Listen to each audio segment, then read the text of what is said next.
요한계시록 11장 1절에서 13절입니다.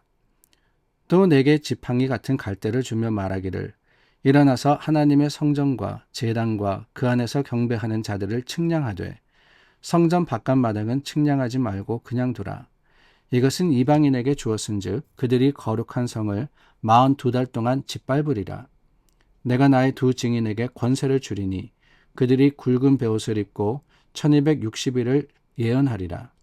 그들은 이 땅의 주 앞에 서 있는 두 감람나무와 두 촛대니 만일 누구든지 그를 해하고자 하면 그들의 입에서 불이 나와서 그들의 원수를 삼켜버릴 것이요 누구든지 그들을 해하고자 하면 반드시 그와 같이 죽임을 당하리라. 그들이 권능을 가지고 하늘을 닫아 그 예언을 하는 날 동안 비가 오지 못하게 하고 또 권능을 가지고 물을 피로 변하게 하고 아무 때든지 원하는 대로 여러 가지 재앙으로 땅을 치리로다.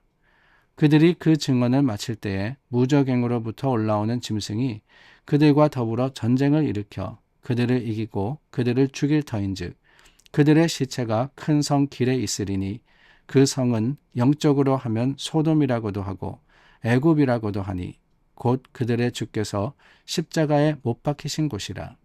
백성들과 족속과 방언과 나라 중에서 사람들이 그 시체를 사흘 반 동안을 보며 무덤에 장사하지 못하게 하리로다. 이 두 선지자가 땅에 사는 자들을 괴롭게 한 고로 땅에 사는 자들이 그들의 죽음을 즐거워하고 기뻐하여 서로 예물을 보내리라 하더라. 3일 반 후에 하나님께로부터 생기가 그들 속에 들어가매 그들이 발로 일어서니 구경하는 자들이 크게 두려워하더라. 하늘로부터 큰 음성이 있어 이리로 올라오라 함을 그들이 듣고 구름을 타고 하늘로 올라가니 그들의 원수들도 구경하더라. 그때 큰 지진이 나서 성 10분의 1이 무너지고 지진에 죽은 사람이 7천이라. 그 남은 자들이 두려워하여 영광을 하늘의 하나님께 돌리더라. 요한계시록의 말씀을 저희가 읽으면서 계속해서 그 의미 또한 그곳에 담긴 교훈을 찾아보고 있습니다. 사실 요한계시록 2000여 년 동안 교회의 여러 참 학자들과 또한 설교자들을 괴롭힌 그런 말씀이 아닐 수가 없습니다. 어렵기도 어렵고 또한 알지 못하는 것이기 때문에 두렵기도 하고 그래서 이 말씀을 대할 때 참 조심스럽게 주의해서 저희가 나누는데요. 이 요한계시록을 해석한다. 해석이라는 그 표현이 좀 이상하기는 하지만 이 요한계시록의 말씀을 우리가 받아들일 때 두 가지의 큰 관점이 있습니다. 하나는 요한계시록이 쓸 당시, 그러니까 주 약 80여 년경 요한이 반모섬에서 유배되어 있을 때 하나님께서 보여주신 환상 아닙니까? 그러니까 그 당시의 상황을 염두에 두고 우리가 이 말씀을 대하는 한 가지의 방법이 있고, 또 하나는 앞으로 예수님께서 다시 오시는 날, 그날에 이루어질 것을 하나님께서 계시하셨다라는 관점으로 읽을 수가 있습니다. 아니, 계시록이라 그랬으니까 앞으로 일어날 일들만이 아니냐라고 하실 수도 있지만 그 동시에 요한이 이 말씀을 기록하고 교회들에게 나눈 것은 그들이 현재 당하고 있는 여러 가지 고난과 고통, 핍박과 그리고 또한 환난 가운데 그들의 신앙을 지키며 하늘의 나라를 기대한다는 것이 무엇이냐라는 것을 가르쳐주는 그러한 교훈과 모습도 있더라라고 하는 겁니다. 그래서 학자들 가운데 이런 이야기를 하는 분들이 계시죠. 요한계시록은 일어날 일만이 아니라 일어난 일을 기록을 하고 있다. 무슨 뜻이냐? 다름이 아닙니다. 그 당시에 일어났던 일들, 그러니까 예루살렘의 멸망과 뿐만이 아니라 교회가 당하고 있던 여러 가지 환난, 그 당시 로마에 의해서 굉장히 심각한 박해를 교회가 받고 있지 않았습니까? 그 상황 속에서 일어난 일들을 그냥 대놓고 이러다라고 하기가 어려우니까 비유를 통해서 또한 이러한 여러 가지 환상의 모습, 그러니까 우리가 뭐 보는 천사나 또한 뭐 여러 가지의 그러한 현상과 또 이러한 상징을 통해서 교회의 일들을 기록한 것이다 라고 하는 이 두 가지 해석이 있더라 라고 하는 겁니다. 그런데 또 다른 해석이 있습니다. 그건 뭐냐? 다름이 아니라 오늘날, 그러니까 저와 여러분들이 살아가는 지금 이때 2025년입니다. 이때에 일어나고 있는 일을 요한계시록이 보여주고 있다라고 해석하는 것. 이러한 관점, 이게 문제입니다. 이 관점이 왜 문제냐? 이단들이 쓰는 방법이거든요. 이단들이 요한계시록의 말씀을 인용하면서 지금 이 일이 일어나고 있다라고 하더라는 거예요. 특별히 재림 예수, 그러니까 그들의 교주나 교파에 대한 성경적인 근거를 댈 때 가장 선호하는 게 뭐냐? 요한계시록입니다. 왜 그러느냐? 우리가 여러 번 나누었죠. 알지 못하는, 아직 일어나지 않은 일이기 때문에 우리가 여러 가지로 그것을 해석해보고 이해해볼 수가 있는데, 이 이단들은 어떻게 하느냐? 알지 못하는 것이기 때문에 내가 안다라고 하면서 이거다라고 주장하고 고집하더라는 거예요. 그런 잘못된 관점을 가지고 미혹시키는 것이 오늘날의 여러 모습인, 우리가 교회를 어렵게 하는 그러한 잘못된 가르침의 모습인 겁니다. 오늘 말씀도 그렇습니다.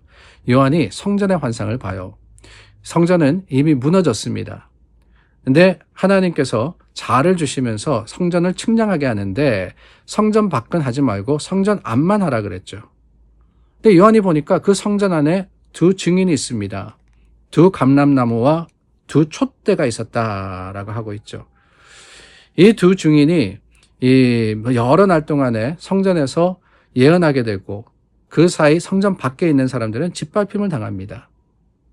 그러나 성전 안은 안전한데 이 두 감람나무와 두 촛대가 해하려고 하는 자가 있으면은 불을 내서 삼켜버리기 때문에 안전했던 겁니다. 그러나 얼마 후에 지옥에서 악한 천사가 풀어지고 이 두 예언자가 죽임을 당하고 그리고 사흘 만에 다시 사흘 반 만에 다시 부활하는 것, 이것이 오늘 말씀의 모습입니다. 근데 딱 좋죠, 여러분. 어떻습니까? 이단의 그 교주가 내가 그 감람나무다, 내가 그 두 촛대다라고 하기가 너무나도 좋은 거예요. 성전을 가지고 우리가 믿는 우리 교회, 이단 교회죠. 이 교회 내에 있으면 너희가 구원을 받지만 밖에 있으면은 죽임을 당할 수밖에 없다. 그렇게 이야기할 수 있는 거 아닙니까?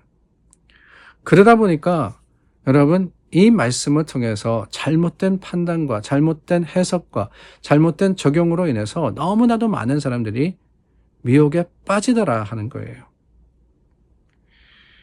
오늘 말씀뿐만이 아닙니다. 계시록의 모든 말씀이 그렇습니다. 우리가 오늘 살아가면서 물론 하나님의 말씀이 우리에게 적용이 되고 그 말씀이 살아 역사한다라는 것은 우리가 고백하는 일입니다. 그러나 그 말씀의 교훈과 또 말씀의 역사가 우리의 삶에 주시는 하나님의 뜻이라는 그 근본적인 이해와 또한 근본적인 우리가 말씀을 대하는 태도가 아닌 이것은 명확하게 이거다라고 하는 우리 생각의 확신이 앞서게 되면은 잘못된 길로 갈 수밖에 없는 거 아니겠습니까? 그러므로 여러분, 지혜는 여기 있습니다. 지혜는 하나님의 말씀 가운데 주님의 성령이 내게 주시는 감동이 무엇이며 그 말씀으로 인해서 내가 더욱더 바르게 신앙생활하는 방법이 무엇인지를 찾아가는 거예요. 하나님이 주시는 이 말씀, 어떤 사람들은 그렇게 하겠습니다. 여러 가지 관점이 있다 그랬죠. 그 당시에 일어났던 성전을 향한 박해와 또한 그로 인해서 순교하는 사람들을 의미한다라고 하기도 하고 실제적으로 마지막 날에 일어날 일들을 이야기한다라고 라고 생각하기도 하지만 그 사이를 살아가는 우리는 이 말씀을 통해서 오늘 우리가 주님의 그 거룩하심과 또한 그 뜻 가운데 바른 신앙생활을 할 수 있는 믿음의 결단과 주님의 날을 우리가 준비하며 예비된 자로서 하나님 앞에 부끄럽지 않도록 오늘을 살아가는 것, 이것을 주님이 원하지 않으시겠습니까? 저와 여러분, 늘 말씀드리지만 너무 해석에 얽매이지 마시고요. 오히려 이 말씀을 통해서 우리가 회개하고 준비하고 하나님 앞에 바로 설 수 있도록 말씀을 대하시는 여러분들이 되시기를 예수님의 이름으로 축원합니다. 기도하겠습니다. 참 좋으신 주님, 말씀의 생명력과 그 은혜가 우리의 믿음의 소망이 되고 자랑이 되게 하여 주시옵소서. 주님을 바라며 구하며 예수님의 이름으로 기도드립니다. 아멘. 수요일입니다. 오늘도 수요 예배로 성경 공부로 모입니다. 하나님의 거룩하신 뜻과 그 말씀이 우리 삶에 잘 적용될 수 있도록 열린 마음으로 주님을 대하시는 오늘 하루가 되시기를 바랍니다. 우리 함께 기도하겠습니다.